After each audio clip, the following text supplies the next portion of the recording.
So, if you are trying to get your head around how to teach your primary school class remotely, then you are in the right place. So first of all, a reality check.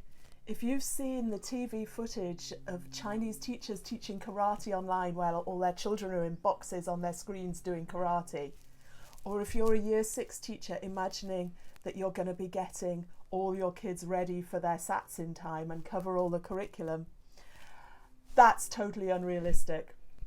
And it's unrealistic for 3 reasons. Firstly, anyone who's tried to use video conferencing technology will tell you about the reality of trying to make it work in small office situations, let alone with classes of primary school children who are all at home. Secondly, a lot of your children will be in very chaotic situations at home. They may be caring for younger siblings, they may be distracted by their siblings, their parents may be very busy and distracted. They're not in a classroom environment, they can't do anywhere near as much work. And thirdly, your situation may be very chaotic. You might have your own children climbing all over you at home. You may have issues to deal with. So we've got to work in ways that start from the reality of the situations that we're in. And the essence of that reality is that you still have an incredibly important role to play in the lives of your children. We just need to be realistic about what that role is and how it's going to work. So first of all, you need to take time to picture your role differently. You're used to setting the procedures, routine and content of all your children's day. Meanwhile, parents help with some homework, and both of you and the parents, care for the welfare of the children that you're educating. In your mind now, I want you to reverse that. What happens for the bulk of your children's day, their structures and routines are going to be, for the main, defined by them and their parents and the situation that they're in. Your role is much more like the role that the parent played before. You're going to have some input into their work, and you're going to be able to do a lot to support their well-being. This is just reality. It's the way it's got to be if it's going to work. And the sooner you can get your head round the fact that you're not in control of your children's days and you cannot deliver to the levels that you previously delivered, the better. And when you see it this way, you can clearly see that starting remote education comes down to 2 things. Number 1, setting some small tasks that you can track and some optional tasks that children can engage with if they want to. And number 2 is having regular conversations with your children that focus more on their welfare than on their education, although they may not notice that. And it's likely these conversations will start as one-to-one conversations, you contacting each family in turn. And then if there's chaos in their house and there's chaos in your house, you'll be able to cope with that because it's a one-to-one conversation and it just makes it all possible. So set some simple work you can track and start calling home one house at a time. So what kind of work can you set? Some simple spellings with an online app that you can track, maybe some maths. Maybe just start with 10 minutes a day and set some optional tasks that are fun and children can clearly see the purpose of. The key here is setting up a situation where children can overachieve with very little support from their parents. We want every child to feel really proud of what they're doing for you, because that will be a great part of their lives just now, if they do. Now, in parallel with starting to set some simple work, you can start to call home one child at a time. And if necessary, you can just use the phone. But if you feel more confident to start to use Skype or FaceTime or Zoom, then start to experiment with that as well. And obviously if the children are younger, the conversation will be more with the parents. And if they're older, then it'll be more with the child. Here's a checklist I think might be helpful for your conversations. Number 1, is the child doing their set work? If not, why not? Try and sort this out. Number 2, what are they doing beyond that? Ask them. Have they got activities they're enjoying that they'd like to share with the rest of the class? Number 3, ask in particular about exercise. Have they got an exercise video they're loving to copy? Have they set up an assault course around the house? It's really important these children keep moving and that you cherish whatever they're doing, and they may have great ideas they can share with the rest of the class and create a culture of exercise in your class. Judging by my Facebook feed, children are finding some incredible things to do with toilet roll that their parents seem to have sudden unexpected hordes of. And a lot of the things they're finding to do with this seem quite active. Number 4, can you get them doing some music? Can you agree some songs they're going to learn from karaoke tracks? Maybe you can share those across the class and all agree that you're going to sing them really loudly together when you come back or when you get together online. Number 5, ask about their routine. Are they up and dressed by 8 o'clock in the morning? Are they going to bed at a sensible time? Are they helping their parents? You cannot impose a routine on somebody else's house, but you can make some helpful suggestions if you start by listening and you make sure those suggestions are realistic for the household.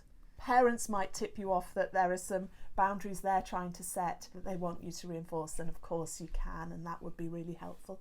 And similarly, you can start conversations with parents about the benefits of having sensible routines for their children's health and well-being. And point 6, agree what's next in terms of when you'll next chat and what you expect the child to have done by then.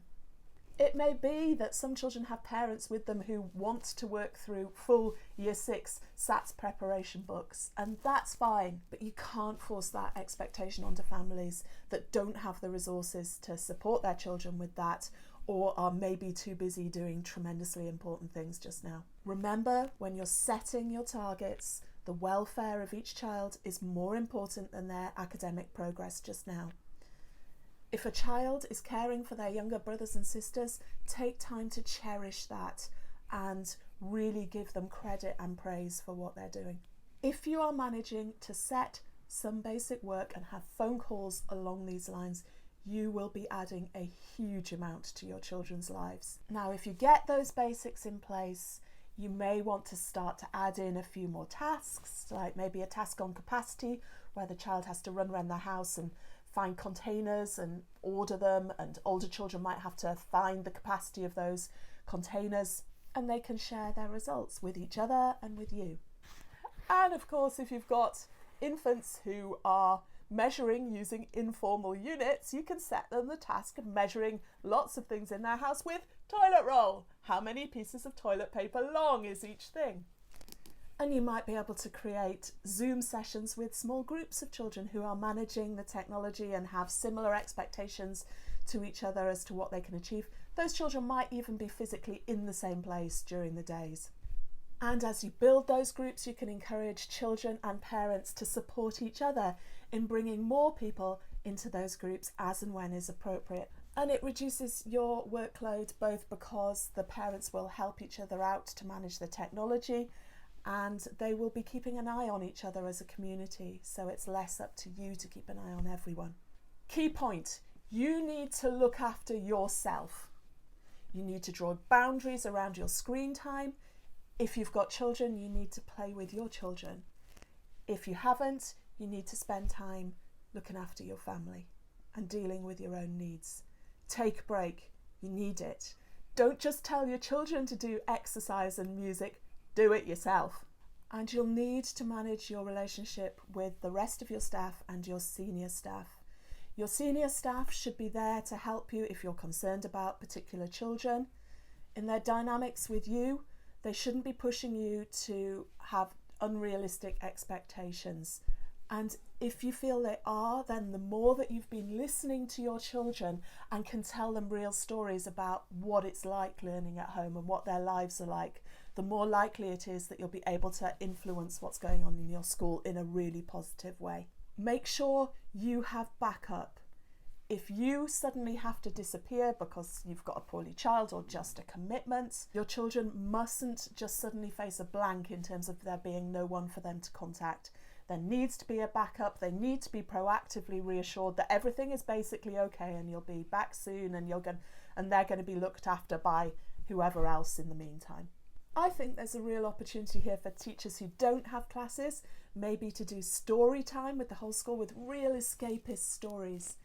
Again, it shouldn't just be one member of staff, it should be several covering each other. So if one has to disappear, then the children will barely notice. Maybe they can do a story and a sing-song every day, perhaps one for infants and a different one for juniors. Now I'm going to finish this video with a short story. When I was a child, my primary school was shut for 6 weeks during term time because the caretakers were on strike. We went to the church hall twice a week to collect worksheets and see our teachers and have a chat with them.